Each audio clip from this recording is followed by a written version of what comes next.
मोहतरम एडवोकेट जावेद साहब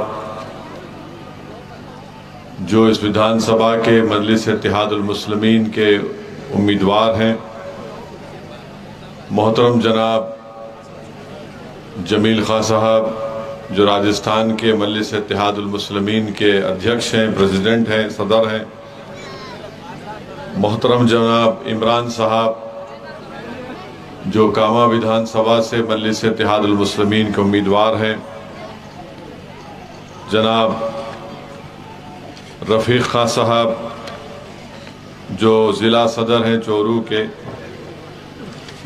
डाइस पर बैठे हुए मेरे मजलिस के रुफ़क़ा अब्दुल हक सोलंकी साहब, सलीम साहब, जावेद साहब, हाजी आसिफ साहब, यासिर साहब, फारूक साहब, इब्राहिम साहब, हाकिम अली साहब, हाजी खुतबुद्दीन साहब, मौलाना सिकंदर साहब जो बाड़मेर से आए, नवाब साहब, खालिद साहब, मेरे अजीज़ दोस्तों और बुज़ुर्गों, ये मेरी खुशकिस्मती है कि आज मैं सिक्कर की इस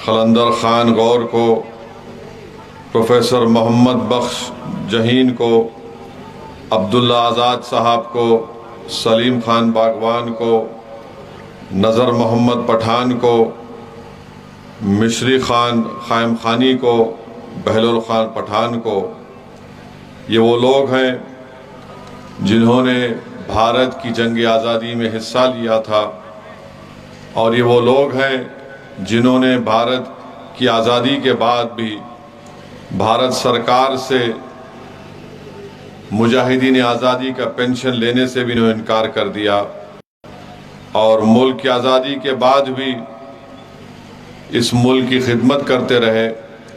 तो मैं इन तमाम मुजाहिदीन आज़ादी को सलाम करता हूँ जो इस सरजमीन से निकलकर भारत को अंग्रेज़ों के ग़ुलामी से हमको आज़ाद करवाया। ये और बात है कि इन नामों में कोई नरेंद्र मोदी की पार्टी का नाम वाला नहीं है, क्योंकि बीजेपी ने मुल्क को आज़ाद कराने में या आरएसएस ने या संघ परिवार ने या जनसंघ का कोई रोल नहीं था। मेरे अजीज़ दोस्तों और बुज़ुर्गों, आप जानते हैं कि इस विधानसभा से मजलिस ने एडवोकेट जावेद अहमद खां साहब को अपना उम्मीदवार बनाया है, और मैं आपको ये बताना ज़रूरी समझता हूँ कि मजलिस पर बहुत से इल्ज़ाम लगाए जाते हैं, मगर हम कांग्रेस के ज़िम्मेदारों से पूछना चाहते हैं कि आखिर क्या वजह है कि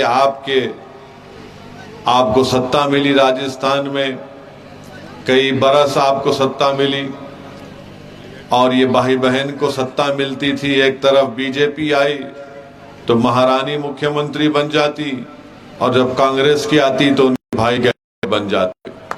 तो 10 साल में कभी ये रोटी पलटती तो रोटी एक ही घर में पलटती है, कभी इनके पास तो कभी उनके पास। हम इन दोनों से पूछना चाह रहे हैं, भाजपा से, बीजेपी से और कांग्रेस से, कि आखिर क्या बात है कि राजस्थान में सबसे ज्यादा अगर किसी बच्चों में खून की कमी है तो वह अल्पसंख्यक समाज मुसलमान के 60% बच्चे हैं। इसका जिम्मेदार कौन है? क्या कांग्रेस और बीजेपी ये नहीं देखती है कि 60% बच्चों में खून की कमी एनीमिक है? क्या बीजेपी को और कांग्रेस को नजर नहीं आता कि अल्पसंख्यक समाज के 37% मुसलमान तालीम याफ्ता नहीं है? इसका जिम्मेदार कौन है? इसका जवाब क्यों नहीं देते ये लोग? ये नाइंसाफी की जो दास्तान एक लंबी दास्तान है, मगर इसका जवाब ना कांग्रेस देगी ना बीजेपी देगी। और मुझे यकीन है कि मैं जब ये सवालात उठाता हूं तो इसके बाद से आप सुनेंगे कि कांग्रेस मजलिस और मेरे बारे में क्या कहती है, बीजेपी और मोदी मेरे बारे में क्या कहते हैं। हम ये पूछना चाहते हैं कि राजस्थान में अल्पसंख्यक समाज का, उसकी मिनिस्ट्री का बजट आज से 1.5-2 साल पहले जब मैं राजस्थान को पहली मर्तबा आया था तो मैंने अशोक गहलोत की सरकार से पूछा कि 90 करोड़ अल्पसंख्यक समाज का बजट इतना कम क्यों है। तो मालूम हुआ 1 साल के बाद अशोक गहलोत की सरकार ने उसको 90 करोड़ से बढ़ाकर 250 करोड़ के करीब कर दिया। मगर मेरे भाई, हम इलेक्शन नहीं लड़े तो अशोक गहलोत काम करना शुरू कर दिए। अब आप अंदाजा लगाओ कि अगर जावेद को आप कामयाब करके अपना विधायक बनाकर राजस्थान की विधानसभा में भेजाएंगे तो आपके कितने मसाइल हल होंगे। मगर जब अल्पसंख्यक मिनिस्ट्री के बजट की बात हो रही है तो मैं तेलंगाना प्रदेश से आता हूं, वहां पर मजलिस इत्तेहादुल मुस्लिमीन के सिर्फ 7 एमएलए हैं, विधायक हैं, कोई मंत्री नहीं है। वहां पर अल्पसंख्यक समाज का मिनिस्ट्री का बजट 2200 करोड़ रुपये है, 2200 करोड़ रुपये है। और हर साल आप देखते हैं कि पैसा करीब 1800 से 1700 खर्च होता है। हमने क्या किया, लोग पूछते हैं कि असदुद्दीन ओवैसी सिर्फ भड़काऊ भाषण देता है, ओवैसी सिर्फ जज्बाती तकरीर करता है, ओवैसी वोट तोड़ने का काम करता है। सुन लो, जिस प्रदेश से मैं आता हूं वहां पर मजलिस के मेरी पार्टी के 7 विधायक हैं। हमने मंत्री बनना कबूल नहीं किया। हमने ये हुकूमत से कहा कि जिस जनता ने, जिस अवाम ने हम पर भरोसा करके हमको कामयाब किया, आप उस जनता के लिए काम करो। आज मजलिस इत्तेहादुल मुस्लिमीन की नुमाइंदगी पर तेलंगाना में 1,30,000 मुस्लिम समाज के बच्चे और बच्चियां 6 क्लास से 12वीं क्लास तक, 6 से 12 तक फ्री में पढ़ती हैं गवर्नमेंट के रेजिडेंशियल स्कूल में। बेटियों का स्कूल हॉस्टल अलग, लड़कों का स्कूल और उनका हॉस्टल अलग।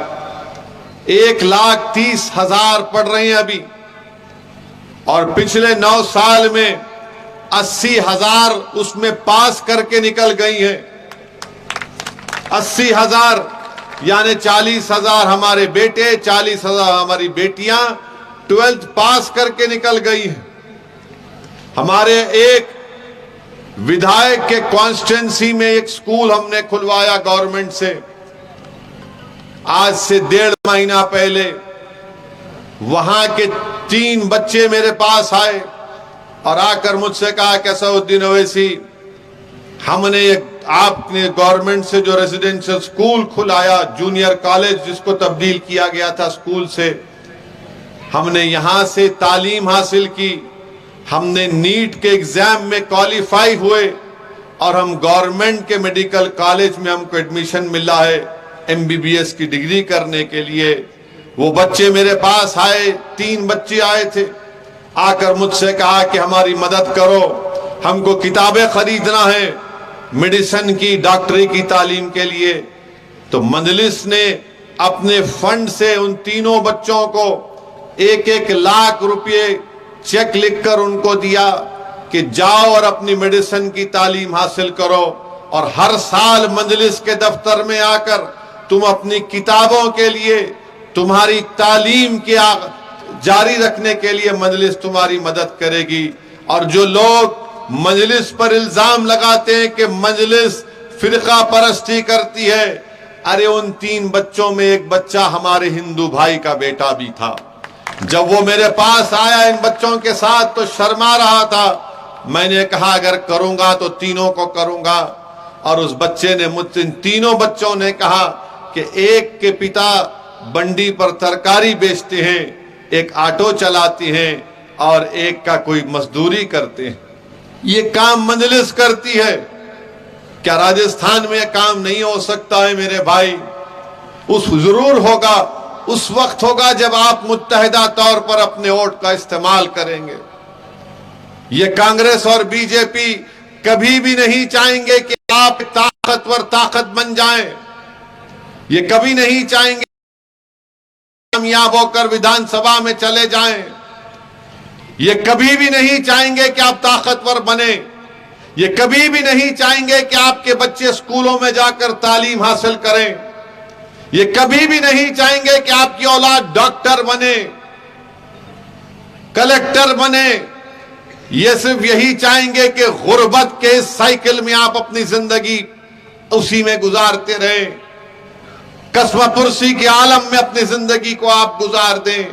याद रखो, अगर आप इंसाफ चाहते हैं, अगर आप अपना हक चाहते हैं, अगर आप नाइंसाफी का खात्मा चाहते हैं, अगर आप इज्जत की जिंदगी गुजारना चाहते हैं, अगर आप हुकूमत के जुल्म को खत्म करना चाहते हैं, तो जमहूरियत तुमको पुकार पुकार कर कह रही है कि मुत्तहिदा तौर पर अपने वोट का इस्तेमाल करो, ताकि भारत की जमहूरियत मजबूत हो, ताकि राजस्थान में जमहूरियत मजबूत हो, ताकि तुम्हारी आवाज, तुम्हारी तकालीफ का जिक्र राजस्थान की विधानसभा में जब होगा तो हुकूमत को झुकना पड़ेगा तुम्हारी ताकत के सामने, हुकूमत को आपके मुतालिबात को मनवाना पड़ेगा।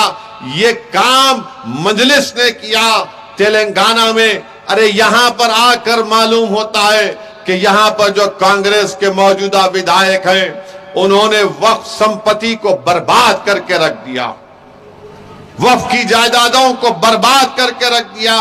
अरे जब हम अपने मुख्यमंत्री से 2 महीने पहले मिले, कई बातें हुई, हमने कहा कि मुख्यमंत्री साहब हैदराबाद के अतराफ आप हमको 100 एकड़ कब्रिस्तान की जमीन दो गवर्नमेंट की।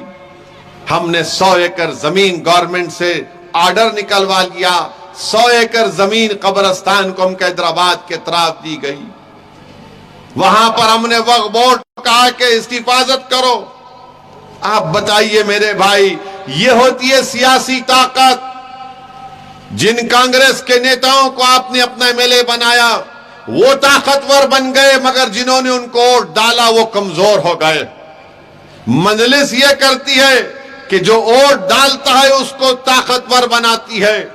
मजलिस ये करती है कि जो कमजोर होता है वो हमारी आंखों में मजबूत होता है, जो मजलूम होता है उसको उठाना मजलिस का मकसद है, जो बेजुबान है उसकी आवाज बनकर पार्लियामेंट और विधानसभा में हम लड़ते हैं।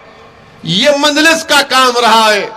इसीलिए हम आपसे अपील करने आए हैं कि इस विधानसभा के चुनाव जो 25 नवंबर के दिन आपको मतदान करना है, अपने वोट का इस्तेमाल करना है, देख समझ कर अपने वोट का इस्तेमाल करिए।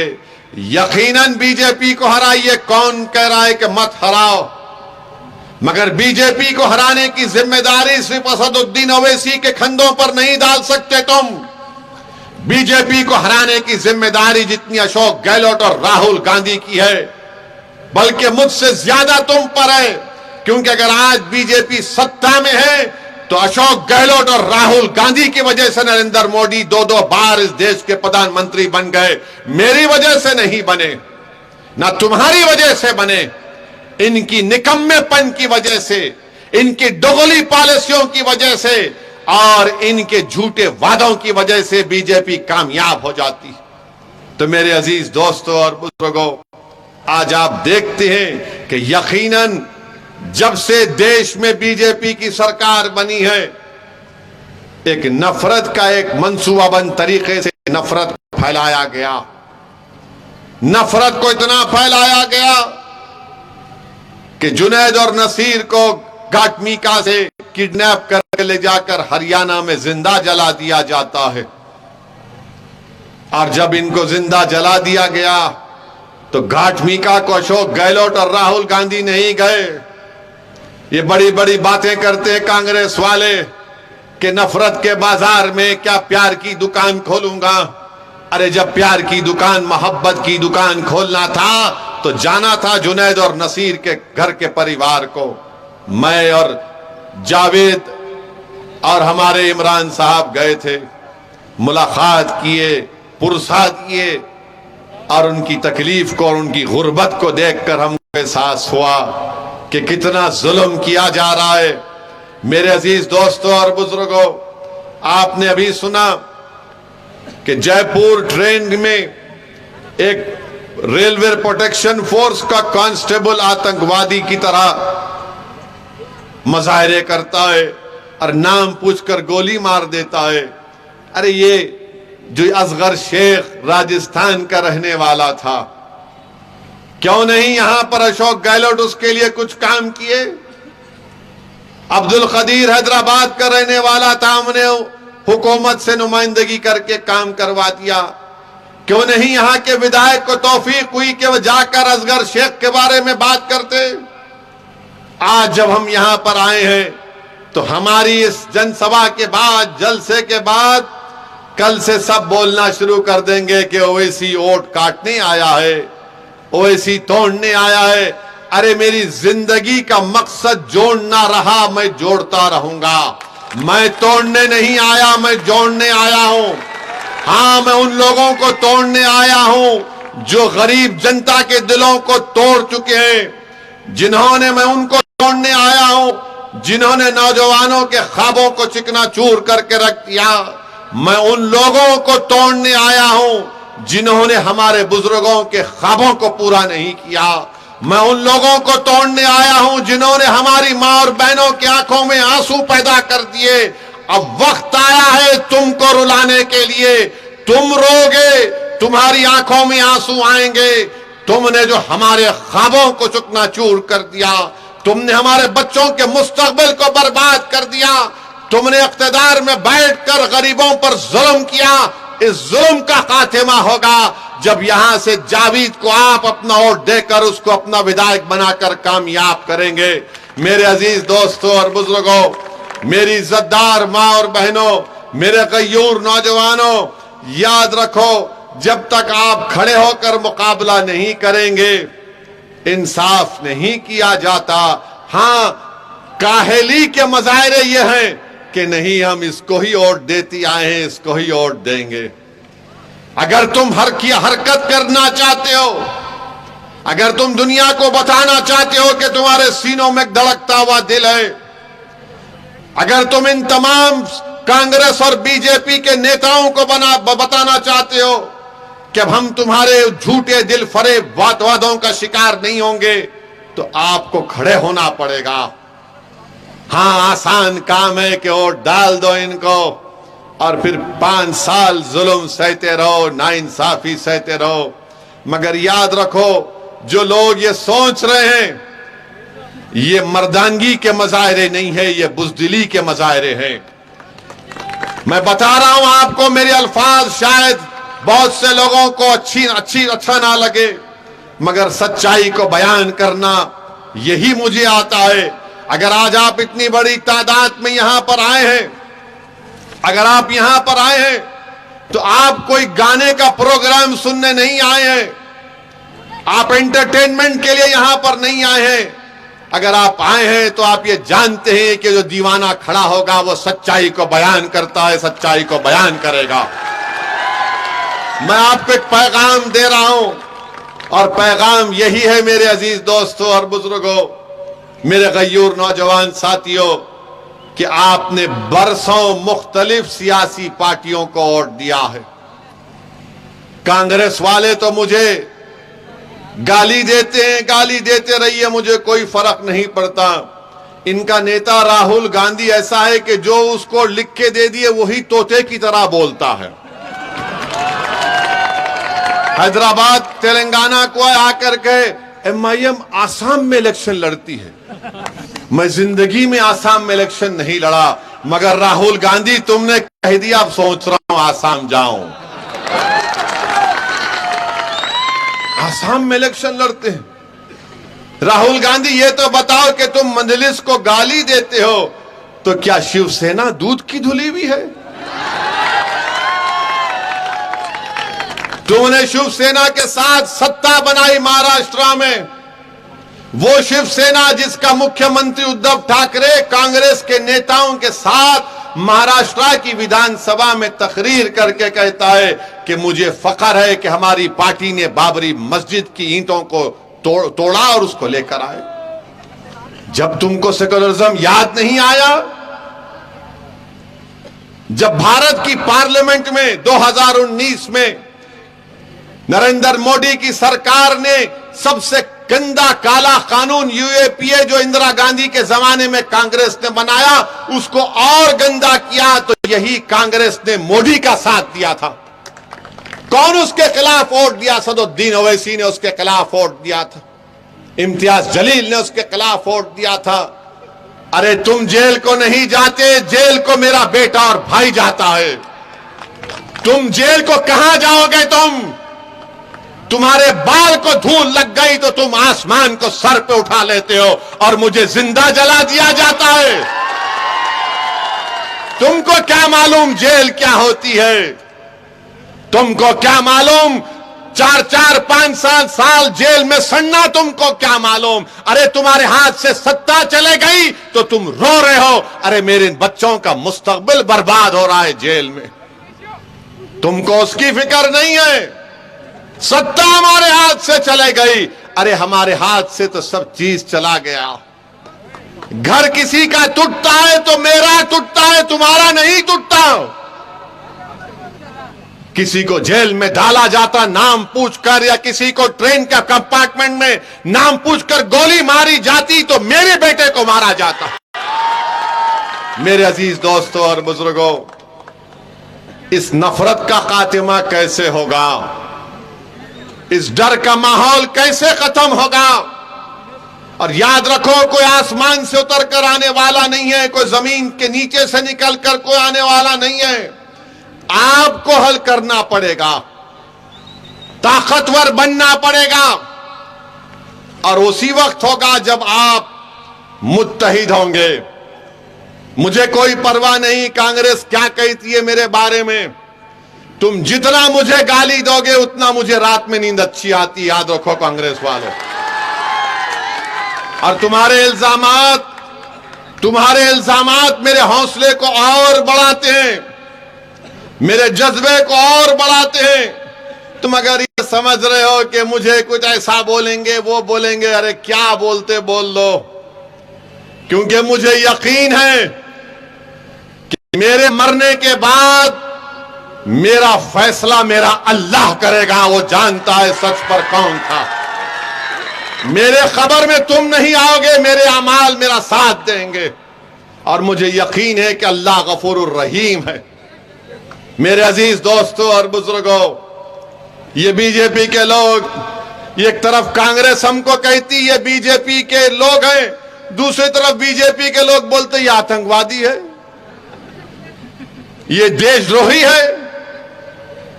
ऐसा लगता बाज़ वक़्त कांग्रेस और बीजेपी में मेरा हाल ऐसा हो गया कि फंस गई रजिया गुंडों में। मगर मैं आपको बता रहा हूं एक चीज, कभी भी इनको खुश करने की कोशिश मत करो। हमारा मामला ये, अरे ऐसा बोल रहे तो इनको खुश कर दो, ये बोल रहे तो उनको खुश कर दो। मेरे भाई, हम किसी को खुश करने के लिए नहीं आए हैं। हम ये देखना चाह रहे हैं कि अगर सबको खुशी मिल रही है तो मेरे आंख में आंसू क्यों है? अगर सब खुश हैं तो फिर मैं खुश क्यों नहीं हूं? अगर सब इत्मीनान की नींद सो रहे हैं तो मेरी मां क्यों रात में करवटें ले रही हैं?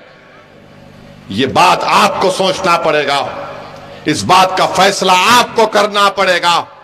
मेरे अजीज दोस्तों और बुजुर्गों, मजलिस इन्हीं चीजों पर लड़ती है। अच्छा, ये कांग्रेस और बीजेपी एक है, मैं बता रहा हूं आपको। मेरी इस बात का यकीन कर लो।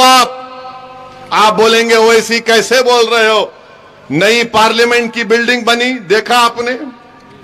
उस नई पार्लियामेंट की बिल्डिंग में नरेंद्र मोदी को ये दिल में बैठ गया कि मैं जो भी करूंगा हिस्ट्री बनाऊंगा, तारीख में मेरा नाम होना चाहिए। नई पार्लियामेंट की बिल्डिंग बनी तो नरेंद्र मोदी ने कहा कि महिलाओं को रिजर्वेशन मिलेगा लोकसभा और विधानसभा में, 33% मिलेगा। जब वो बिल पार्लियामेंट में आया तो हमने उठकर कहा कि हम महिला आरक्षण के खिलाफ नहीं है, बस हमारा डिमांड यह है कि इन महिलाओं में ओबीसी महिला क्यों नहीं है, इन महिलाओं के रिजर्वेशन में मुस्लिम महिला क्यों नहीं है? पूरे पार्लियामेंट में सन्नाटा हो गया, ये क्या कह रहा है, नई बात कह दिया इसने। हमने कहा नहीं नहीं, सच्चाई बयान कर रहा हूं। देश के प्रधानमंत्री कहते हैं कि मैं बैकवर्ड क्लास का हूं, तो फिर महिलाओं को क्यों हक नहीं मिलेगा? कांग्रेस बोलती कि ये हमारे हैं, तो हमने कहा जब तुम ये कहते हो कि हम तुम्हारे हैं, तो फिर हमारी महिला एमपी एमएलए क्यों नहीं बनेगी? भारत की पार्लियामेंट में अब तक सिर्फ 22 या 23 मुस्लिम महिला एमपी बनी है। हमने पार्लियामेंट में इस बात को उठाया, हमने पार्लियामेंट को हिलाकर रख दिया। और जब बिल पर वोटिंग हो रही थी, इम्तियाज जलील एमपी मेरे साथ बैठे थे। स्पीकर साहब ने हमसे कहा, ओम बिरला साहब राजस्थान के कोटा के, ओम बिरला साहब ने कहा कि ओवैसी साहब आप अपना अमेंडमेंट मूव करेंगे? मैंने कहा बिल्कुल सर, मूव करूंगा। मेरा क्या डिमांड था कि मुस्लिम महिलाओं को भी और ओबीसी महिला को भी उसमें हिस्सा मिलना चाहिए। स्पीकर साहब ने कहा मगर आपके पास आपके साथ कोई नहीं है। मैंने कहा मेरे साथ अल्लाह है सर, मैं सच्चाई के लिए काम कर रहा हूं। हमने बता दिया, 1 घंटा 1.5 घंटा चला वोटिंग। हर बार मैं खड़े होता था कि डिवीजन वोटिंग होना। लोग बोलते थे अरे 400 तुम्हारे खिलाफ वोट पड़ रहे और 2 तुम लोग खड़े होकर वोट डाल रहे हो। तो मैंने कहा यह बताना चाह रहा हूं भारत की जनता को कि कांग्रेस और बीजेपी मिले हुए हैं। इन दोनों से कोई लड़ रहा है तो 2 लड़ रहे हैं इन लोगों से। अब आप इनसे पूछो कांग्रेस वालों से, वो बोलेंगे नहीं ओवैसी महिलाओं के खिलाफ है, मैं महिला के खिलाफ हूं। जितना मैं घर में दबके रहता हूं कोई दबके नहीं रहता। अब जिसके पास कोई नहीं है उन्हें डरते ही नहीं किससे भी। उसमें अकेले एक नहीं है, दूसरे भी है उसमें। मैं नाम नहीं ले रहा हूं किसी का। अब ये जितने लोग यहां पर जितने लोग मुस्कुरा रहे वो समझ रहे मेरी तकलीफ को, अपनी तकलीफ समझ रहे हैं। यहां क्यों आके बैठे, घर को जाना है, जरा फ्रेश होके जाएंगे। मेरे अजीज दोस्तों और बुजुर्गों, खैर ये लाइटर वेन में मैं कहा हूं, किसी को अपने दिल पे लेने की जरूरत नहीं है, मगर ये सच्चाई को आपके सामने बयान कर रहा हूं। इसीलिए हम आपसे अपील कर रहे हैं कि इस बार विधानसभा के चुनाव में जहां पर मजलिस के उम्मीदवार खड़े हैं, आप लोग सोचिए, अपने दिल और दिमाग पर जोर डालिए और अच्छे तरीके से अपने वोट का इस्तेमाल करिए। मुझे यकीन है कि आप लोग इस जमहूरियत के फेस्टिवल में आप हर आदमी, हर महिला, हर बच्चा जिसको वोट डालने का हक है वो निकल कर वोट डालेगा। मेरे अजीज दोस्तों और बुजुर्गों, यकीनन जुल्म और कमजोरी डिस्क्रिमिनेशन है, मगर मेरे अजीज दोस्तों और बुजुर्गों, मुझे आज कहने दीजिए, मैं सलाम करता हूं उन फलस्तीनियों को जो सब कुछ लुटने के बाद भी सीना तान कर खड़े। मेरे अजीज दोस्तों और बुजुर्गों, मेरी आपसे गुजारिश है कि आप मजलिस का साथ दीजिए, मजलिस को मजबूत करिए। हाँ, कांग्रेस के पास बहुत कुछ है, बीजेपी के पास बहुत कुछ है, मगर जमहूरियत में जब जनता कोई बात को तय कर लेती है तो इनकलाब लिखा जाता है उस सरजमीन पर। तो मेरी आपसे गुजारिश है कि एक मर्तबा आप मजलिस का साथ दीजिए। मेरे भाई, 50-60 साल आपने कांग्रेस बीजेपी का साथ दिया, कितनी नस्लें हमारी उनका साथ देंगी। हमारे बुजुर्गों ने कुछ सोचकर उम्मीद पर उनका साथ दिया, उनसे वफा नहीं की गई, उनको धोखा दिया गया। 4 नस्लें जा चुकी हैं और आज भी वही दिल फरेब झूठे वादे किए जाती हैं कि इनको हराना है। अरे यकीनन बीजेपी को हराएंगे हम। अगर मैं आपसे कहूंगा कि आपने क्या बीजेपी को वोट दिया तो आप सब कहेंगे कि हमने नहीं दिया मोदी को वोट। अगर मैं पूछूंगा तो क्या आप बीजेपी को देंगे तो आप बोलेंगे नहीं देंगे। मगर बीजेपी जीत क्यों रही है? ये निकम्मों की वजह से, ये कमजोरों की वजह से, हमारी वजह से नहीं जीत रही है बीजेपी।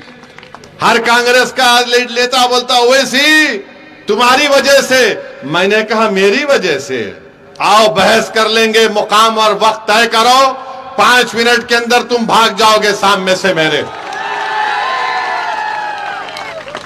मेरी वजह से? क्या पूरी भारत में मैं एक ही मर्द तुमको नजर आ रहा हूं?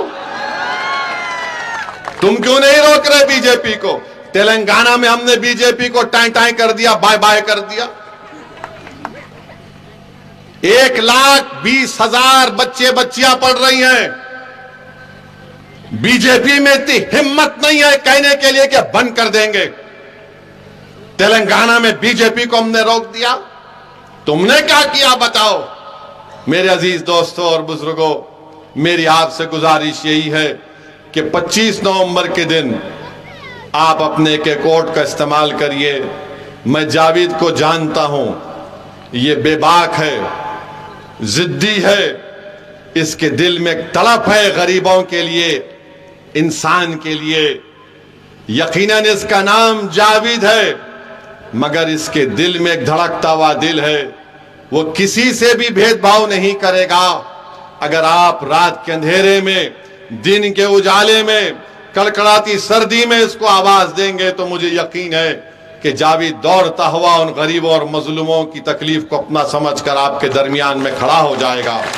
तो मेरे अजीज दोस्तों और बुजुर्गों, अच्छा फैसला लीजिए, मजलिस को एक मौका दीजिए। बहुत बहुत शुक्रिया कि आप अपने कीमती वक्त निकाल कर यहाँ पर आए। मैं आपके का शुक्रिया अदा करता हूँ। अल्लाह आप तमाम को सलामत रखे। अस्सलाम वालेकुम व रहमतुल्लाहि व बरकातहू।